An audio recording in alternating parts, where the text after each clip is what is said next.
Hello everyone, welcome to Prakriti classes.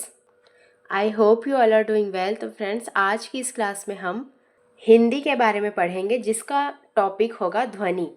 वर्णमाला से ये जो टॉपिक है वो हमने लिया हुआ है, बिल्कुल बेसिक से स्टार्ट करेंगे हम।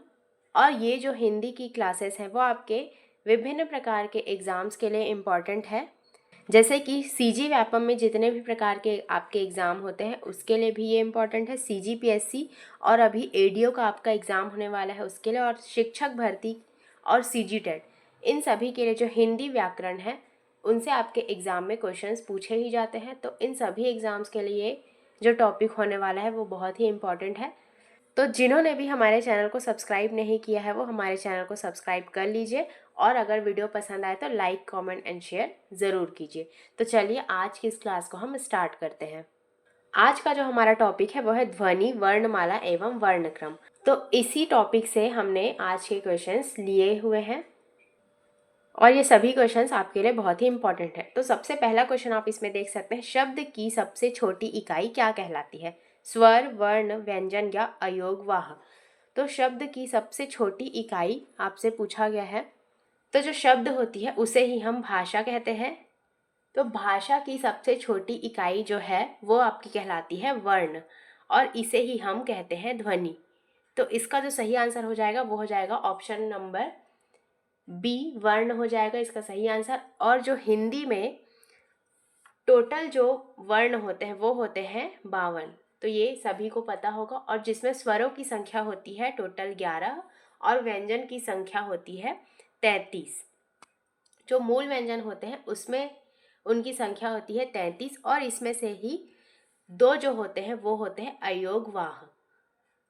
दो जो होते हैं उसे कहा जाता है अयोगवाह, वो आपकी होती है अम और आहा। तो ये भी आप सभी को पता होगा। और इसके अलावा दो आपके होते हैं द्विगुण। जो दो आपके होते हैं वो होते हैं आपके द्विगुण, और उसमें आपके आ जाते हैं ड और ढ। और इसके अलावा आपके होते हैं 4 संयुक्त व्यंजन, और संयुक्त व्यंजन के आपके नाम हो जाएंगे छ, त्र, ज्ञ और श्र। तो इन सभी के बारे में मैंने आपको बता दिया, तो इनसे भी आपके एग्जाम में क्वेश्चंस पूछे जाते हैं। नेक्स्ट आपका क्वेश्चन इसमें दिया गया है, क्वेश्चन नंबर 2। भाषा की मूल इकाई क्या है? अक्षर, ध्वनि, संकेत या फिर वर्णमाला। तो अभी हमने इसके बारे में पढ़ा। तो भाषा की जो मूल इकाई होती है उसे हम कहते हैं ध्वनि। तो सबसे छोटी इकाई या फिर मूल इकाई होती है उसे ही हम ध्वनि या फिर वर्णमाला कहते हैं। और जो भाषा की पूर्ण सार्थक इकाई है वो आपकी होती है वाक्य। तो इसे भी आप याद रखेंगे कि भाषा की पूर्ण सार्थक इकाई होती है वो वाक्य होती है, और वाक्य से जो छोटी इकाई होती है उसे हम कहते हैं उपवाक्य। जो वाक्य से भी छोटी इकाई होती है उसे हम कहते हैं उपवाक्य, और उपवाक्य से जो छोटी इकाई होती है उसे आपका कहा जाता है पदबंध, और पदबंध से भी जो छोटी इकाई होती है उसे आपका कहा जाता है शब्द। सभी जो इकाइयाँ होती है वो आपके सीक्वेंस से होती हैं, बड़ी से लेकर छोटी तक। और जो शब्द के बाद आपका आ जाएगा वो आपका होता है अक्षर। अक्षर के बाद आपका आता है ध्वनि या फिर वर्ण। तो भाषा की मूल इकाई को ही आपसे पूछा गया है कि क्या होती, तो वो होती है ध्वनि, और ध्वनि को ही हम वर्ण कहते हैं। जैसे कि आप इसे एक एग्जाम्पल के माध्यम से समझ सकते हैं, जैसे कि राम। राम हमारा 2 अक्षरों से मिलकर बना है, रा प्लस म, एवं इसमें जो वर्ण है वो होते हैं टोटल 4। जैसे कि आप इसमें देख सकते हैं, इसे अगर आप तोड़ कर देखेंगे तो इसे तोड़ने पर जो आपको मिलेगा वो आपका हो जाएगा र, फिर आ, फिर म, फिर आ जाएगा आपका अ। इस प्रकार इसमें जो वर्ण है मतलब कि ध्वनियाँ वो टोटल हैं 4, और इसमें अक्षर हैं 2।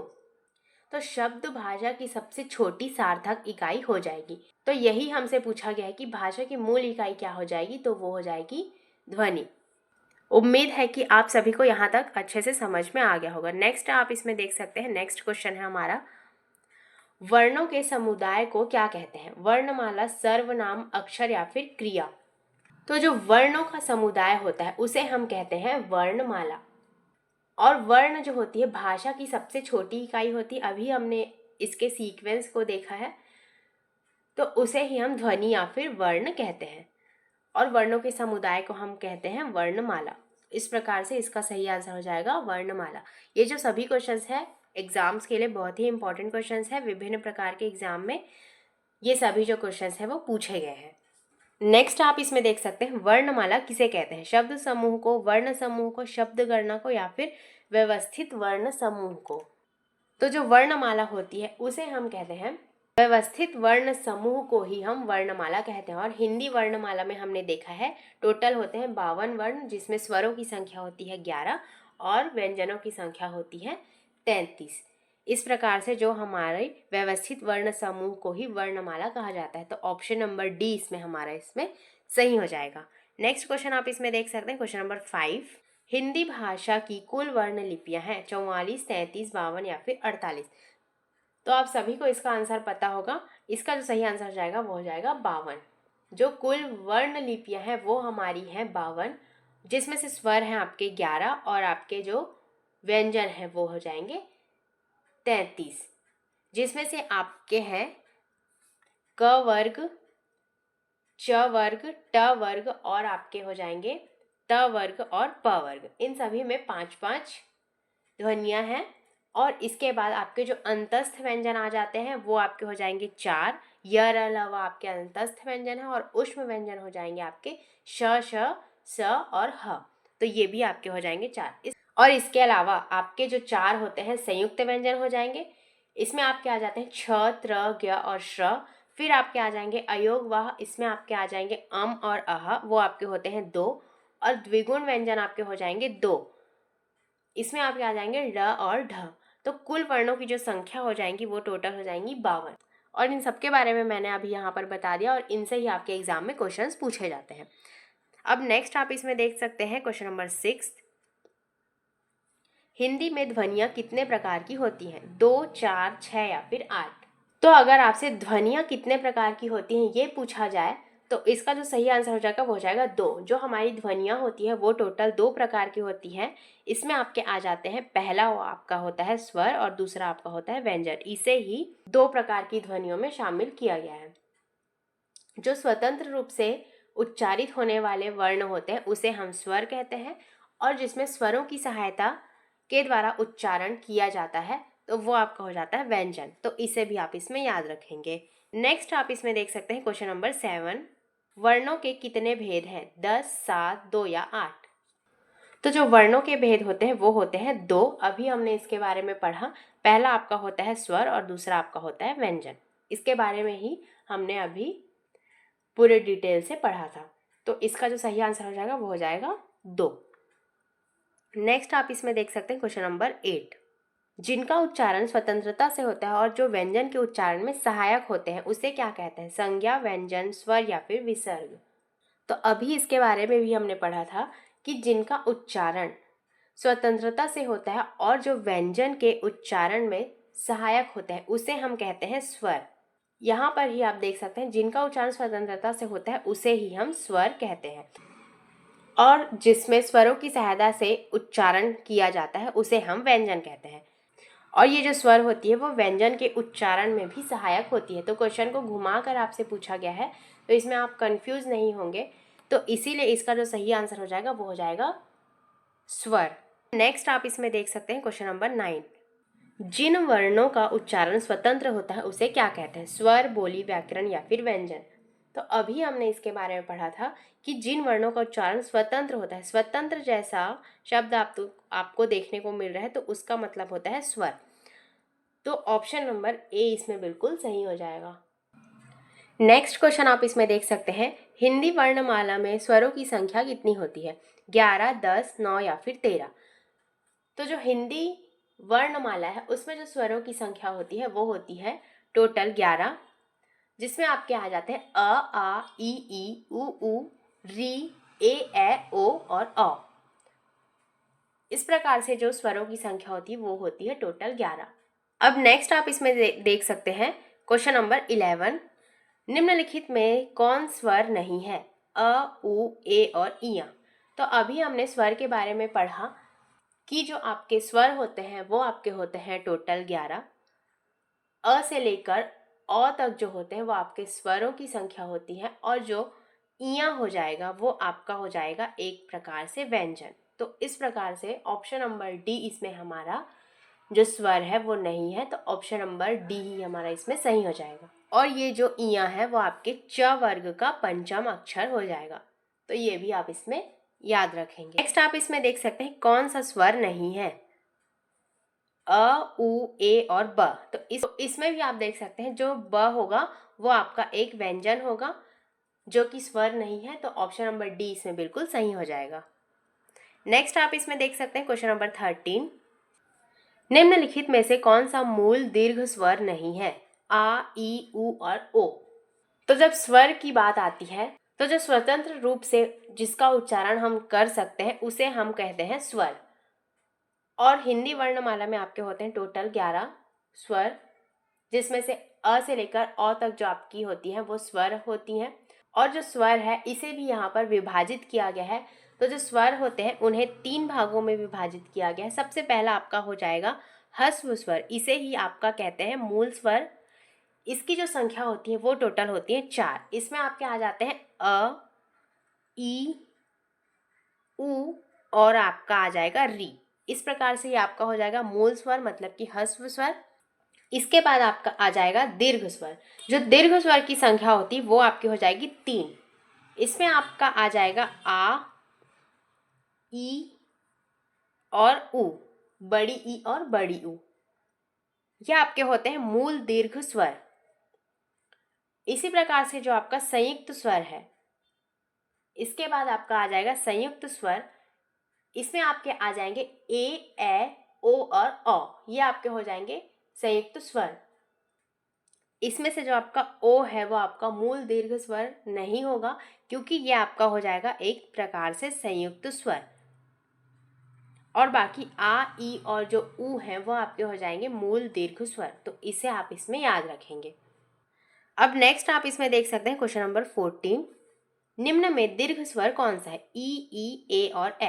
तो अभी हमने पढ़ा था कि जो दीर्घ स्वर आपके होते हैं, जो मूल दीर्घ स्वर होते हैं वो आपके होते हैं आ, बड़ी ई और बड़ी उ। तो इसमें जो ई है वो आपका दीर्घ स्वर के अंतर्गत आएगा, तो ऑप्शन नंबर बी इसमें बिल्कुल सही हो जाएगा। बाकी जो ई है वो आपका हो जाएगा मूल स्वर, मतलब कि ह्रस्व स्वर, और जो आपका ए और ए है वो आपका संयुक्त स्वर के अंतर्गत आएगा। नेक्स्ट आप इसमें देख सकते हैं क्वेश्चन नंबर 15, निम्न में दीर्घ स्वर कौन सा है, आ, ओ, ए और ए। फिर से आपसे दीर्घ स्वर कौन सा है यह आपसे पूछा गया है। तो अभी हमने पढ़ा था जो दीर्घ स्वर आपके होते हैं वो आपके होते हैं आ, बड़ी ई और बड़ी उ। तो इसमें आपका आ जो है वो दीर्घ स्वर के अंतर्गत आएगा, तो ऑप्शन नंबर ए इसमें बिल्कुल सही हो जाएगा। और ओ, ए और ए आपका हो जाएगा संयुक्त स्वर। इस प्रकार से आपको सभी स्वरों के बारे में पता होना चाहिए, क्योंकि किसी भी स्वर से आपके एग्जाम में क्वेश्चन पूछे जा सकते हैं। नेक्स्ट आप इसमें देख सकते हैं निम्न में से कौन सा संयुक्त स्वर है, ए री, ए ओ, आ ए ओ या फिर ए ओ औ। तो अभी हमने पढ़ा था कि जो संयुक्त स्वर आपका हो जाएगा वो आपका हो जाएगा ए ओ औ। इस प्रकार से ऑप्शन नंबर डी इसमें बिल्कुल सही हो जाएगा। और जो आपका ह्रस्व स्वर हो जाएगा उसमें आपके आ जाएंगे अ, ई, उ, री, और आपके दीर्घ स्वर में आ, ई और उ। इस प्रकार से सभी के बारे में आपको याद होना चाहिए। नेक्स्ट आप इसमें देख सकते हैं मात्रा के आधार पर स्वर कितने प्रकार के होते हैं। ऑप्शंस इसमें दिए गए हैं 2, 3, 4 या फिर 5। जो आपके मात्रा के आधार पर स्वर होते हैं वो आपके होते हैं टोटल 3 प्रकार के। सबसे पहला आपका आ जाएगा ह्रस्व स्वर, फिर आपका आ जाएगा दीर्घ स्वर, फिर आपका होता है प्लुत स्वर। तो जो ह्रस्व स्वर है इसके अंतर्गत आपके आते हैं अ, ई, उ और री। जो आपके आ, ई और उ होते हैं वो आपके होते हैं मूल दीर्घ स्वर, और जो आपके बाकी जो बचते हैं ए, ओ और अ वो आपके हो जाएंगे संयुक्त स्वर। तो इन दोनों को ही मिलाकर दीर्घ स्वर कहते हैं। और फिर प्लुत स्वर है उसके अंतर्गत आपके आ जाएंगे जिसमें आपके 3 मात्रा का समय लगता है, उसे आपका प्लुत स्वर कहा जाता है। तो इसी प्रकार से मात्रा के आधार पर स्वरों को बांटा गया है टोटल 3 प्रकार से। तो जो दीर्घ स्वर और संयुक्त स्वर है इसमें आप कंफ्यूज नहीं होंगे, क्योंकि जो मूल दीर्घ स्वर है उसमें आपके आ जाते हैं आ, ई और उ, और जो आपका संयुक्त स्वर हो जाएगा इसमें आपके आ जाएंगे ए, ओ और अ। इस प्रकार से इसका आंसर हो जाएगा टोटल 3। अब नेक्स्ट आप इसमें देख सकते हैं क्वेश्चन नंबर 18। वर्ण तालिका के अनुसार ह्रस्व, दीर्घ और प्लुत क्या है? स्वर, व्यंजन, मात्रा या फिर विसर्ग। तो ह्रस्व, दीर्घ और प्लुत है वो आपके हो जाएंगे स्वर। ये तीनों स्वर के अंतर्गत आते हैं, तो ऑप्शन नंबर ए इसमें बिल्कुल सही हो जाएगा। नेक्स्ट आप इसमें देख सकते हैं क्वेश्चन नंबर 19। स्वर ध्वनि के प्रकार है दीर्घ, प्लुत, ह्रस्व या फिर उपयुक्त तीनों। तो जो स्वर ध्वनि के प्रकार हो जाएंगे वो उपयुक्त तीनों हो जाएंगे, तो ऑप्शन नंबर डी इसमें बिल्कुल सही हो जाएगा। और ये तीनों उच्चारण की मात्रा के आधार पर होते हैं, तो इस प्रकार से स्वर ध्वनि के ये तीनों प्रकार हो जाएंगे। नेक्स्ट आप इसमें देख सकते हैं जिह्वा के आधार पर स्वर कितने प्रकार के होते हैं। जो स्वर है इसे विभिन्न प्रकार से बांटा गया है। तो एक आपका हो गया मात्रा के आधार पर, तो मात्रा के आधार पर है वो इसमें आ जाएंगे आपके ह्रस्व, दीर्घ और प्लुत। उसी प्रकार जो जिह्वा के आधार पर स्वर को बांटा गया है ये भी आपके 3 प्रकार से इन्हें बांटा गया है। इसमें आपके आ जाएंगे अग्र स्वर, मध्य स्वर, फिर आपका आ जाएगा पश्च स्वर। तो जो अग्र स्वर होता है इसमें आपके आ जाएंगे ई, ए और ए। इसी प्रकार से जो मध्य स्वर है इसमें आपका आएगा केवल अ। इसी प्रकार से पश्च स्वर के अंतर्गत आपके आ जाएंगे आ, उ, ओ और अ। तो ये आपके हो जाएंगे टोटल 3 प्रकार के स्वर, अग्र, पश्च और मध्य। तो इनमें जो कौन कौन से स्वर आते हैं इसे भी आप याद रखेंगे, इनसे ही आपके एग्जाम में क्वेश्चंस पूछे जाते हैं। नेक्स्ट आप इसमें देख सकते हैं क्वेश्चन नंबर 21। ये जो सभी क्वेश्चन है बहुत ही इंपॉर्टेंट है, बिल्कुल डिटेल से यहाँ पर बताया जा रहा है, तो ज़्यादा से ज़्यादा आप इसे शेयर कीजिए ताकि सभी को ये जो क्लासेस हैं वो मिल सके। नेक्स्ट क्वेश्चन आप इसमें देख सकते हैं अर्ध विवृत स्वर कौन से हैं? उ, ए, आ या फिर ए। तो मुख द्वार के जो खुलने के आधार पर स्वर को बांटा गया है वो बांटा गया है टोटल 4 प्रकार से। इसमें आपका आ जाता है विवृत स्वर, विवृत स्वर आ जाएगा। इसके बाद आपका आ जाएगा अर्ध विवृत, इसके बाद आपका आता है अर्ध संवृत, फिर आपका आ जाएगा संवृत। तो जो विवृत हो जाएगा उसके अंतर्गत आपका आता है जिसमें स्वरों के उच्चारण में मुख द्वार जो है वो पूरा खुलता है, उसमें आपका आ जाएगा आ। फिर जो अर्ध विवृत होता है जिन स्वरों के उच्चारण में मुख द्वार जो होता है वो आधा खुलता है, उसके अंतर्गत आपका आएगा अ, ए, ओ और अ। तो जो अर्ध विवृत स्वर है इसमें आपका आ जाएगा ऑप्शन नंबर बी, ए जो है वो आपका अर्ध विवृत के अंतर्गत आ जाएगा। उसी प्रकार से जो अर्ध संवृत है इसमें आपके जो जिन स्वरों के उच्चारण में मुख द्वार आधा बंद रहता है उसमें आपके आ जाते हैं ए और ओ। ए और ओ जो है वो आपके अर्ध संवृत के अंतर्गत आते हैं, और जो संवृत हो जाएगा उसके अंतर्गत आपका आएगा ई, उ और ओ। तो इस प्रकार से जो है स्वर को 4 प्रकार में विभाजित किया गया है मुख द्वार के खुलने के आधार पर। तो इस क्वेश्चन का जो सही आंसर हो जाएगा वो हो जाएगा ए, ऑप्शन नंबर बी, ए इसमें हो जाएगा। आप इसमें देख सकते हैं क्वेश्चन नंबर 22। जिनकी ध्वनि केवल मुख से निकलती है वे क्या कहलाते हैं? वृत्ताकार स्वर, संवृत स्वर, अनुनासिक स्वर या फिर निर्नुनासिक स्वर। तो जिनकी ध्वनि केवल मुख से निकलती है उसे हम किस प्रकार का स्वर कहते हैं? इसका सही आंसर हो जाएगा निर्नुनासिक स्वर, ऑप्शन नंबर डी इसमें बिल्कुल सही हो जाएगा। इनकी जो ध्वनि है वो केवल मुख से निकलती है, और इसके अलावा जो अनुनासिक स्वर होते हैं उसमें आपके आ जाएंगे जिन भी ध्वनि का 5वां जो अक्षर होगा वो आपका हो जाएगा अनुनासिक स्वर, जैसे कि अंगा, इया, न, म। और वृत्ताकार स्वर के अंतर्गत आपका आ जाएगा जिसके उच्चारण में होठों का आकार जो होता है वो बिल्कुल गोल होता है, और इसके अंतर्गत आपके आएंगे उ, ओ, और अ। इसी प्रकार से संवृत स्वर के अंतर्गत आपके आएंगे जिसमें जो मुख द्वार होता है वो लगभग बंद होता है, इसमें आपका आ जाएगा ई, उ और उ। तो सभी के बारे में मैंने बता दिया, तो इन सभी के बारे में आपको याद होना चाहिए। और इसका जो सही आंसर हो जाएगा ध्वनि केवल मुख से निकलती है, उसका आंसर हो जाएगा निर्नुनासिक स्वर। आप इसमें देख सकते हैं क्वेश्चन नंबर 23। भाषा विज्ञान की दृष्टि से उ किस प्रकार का स्वर है? पश्च विवृत, अग्र संवृत, अग्र विवृत या फिर पश्च संवृत। इसका जो सही आंसर हो जाएगा, जो भाषा विज्ञान से ऊ किस प्रकार का स्वर है, वो हो जाएगा पश्च संवृत। जो ऊ तथा ऊ है वो पश्च संवृत के अंतर्गत आते हैं, जिसमें जीभ का जो होता है पश्च भाग कार्य करता है, इसीलिए ये पश्च संवृत के अंतर्गत आते हैं। इस प्रकार से इसका जो आंसर हो जाएगा वो हो जाएगा option number D. Next question आप इसमें देख सकते हैं, लास्ट के कुछ ही क्वेश्चंस बचे हुए हैं, तो लास्ट तक आप जरूर बने रहेंगे। नेक्स्ट है आपका, होठों की आकृति के आधार पर निम्नलिखित में से कौन सा अवृत्तमुखी स्वर है, ई, ऊ, ओ और ऊ। अब होठों के आधार पर भी स्वरों को कितने भागों में बांटा गया है, तो इसे बांटा गया है टोटल 2 भागों में, तो इसे भी आप इसमें याद रखेंगे। पहला आपका हो जाएगा अवृत्तमुखी। अवृत्तमुखी के अंतर्गत आपके होते हैं जिसमें होठ की जो आकृति है वो गोलाकार नहीं होती है। इसके अंतर्गत आपके आ जाएंगे अ, आ, ई, ए और ए। और जो इसके अलावा होता है आपका वृत्तमुखी। वृत्तमुखी में होठ जो होते हैं वो गोलाकार होते हैं और इसमें आपके आ जाएंगे ऊ, ओ, अ।